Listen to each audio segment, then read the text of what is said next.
Sure, you have questions you would like me to respond? Sure. When did you first meet Uncle Hugh? I couldn't have been much more than 8. Yeah. Had you been injured? Yes. Yeah? What were the circumstances? I foolishly jumped on my bed when there was a plate glass from my baseball flipper machine on the bed and didn't see it and cut my elbow, and he put 5 stitches in it on a house call right out of his doctor's bag. 5 stitches out of his doctor's bag? Yeah, I mean, he brought his, I didn't have to go to office or anything. He came over at night and stitched up my elbow, 5 stitches. And have you seen him since, or? Oh, numerous times. Numerous times. Yes. So how have he's treated numerous ailments that I have had over the years. And what about other than as a patient?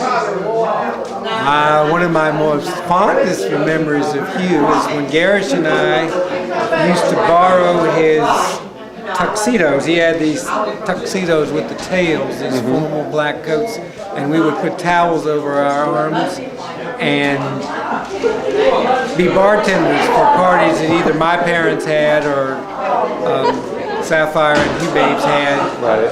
And then drive all the inebriated people home when it was over, since we weren't old enough to drink. But Hugh would dance, and of course they would play fast music, and mostly he just jumped up and down, but he did the most amazing thing. His dancing was, I can't do it, but he could kick when he was dancing higher than his head. And that was his dance, and he would just be there and just kicking, and he could go like crazy all night long. And then about 3 a.m. they'd stop and eat eggs and bacon. Everybody'd go home. Now, you were one of the infamous action kids, I understand. I'm not going to confess to that till I know what you mean. One of the group organized particularly by Meg Willis, but I'm sure Hugh Willis had some hand in it. Could you talk about any of the activities of the Action Kids?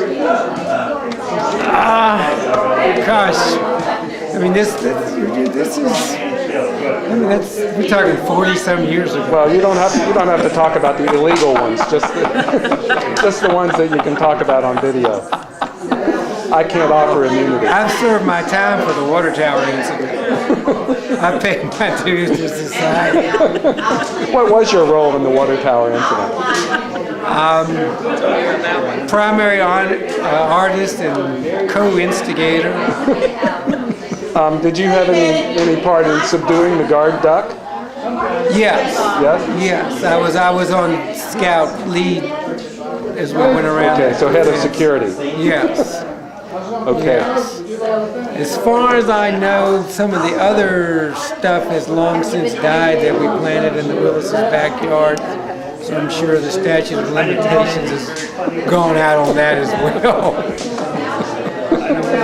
Okay. Yeah, there was a disadvantage in being younger than everybody else. And everybody else went off to work, and we were still hanging out in the Willis' basement. And I think when they moved the freezer years ago, when Hugh moved off Lanier Avenue, they finally found the last of the frogs that Garish and I gigged out at the farm that got out of the burlap bag and hopped behind the freezer, and we couldn't get them out. That's where he stayed. Yes, dried up and shriveled and stayed there for 20-something, 30 years. Okay, thank you.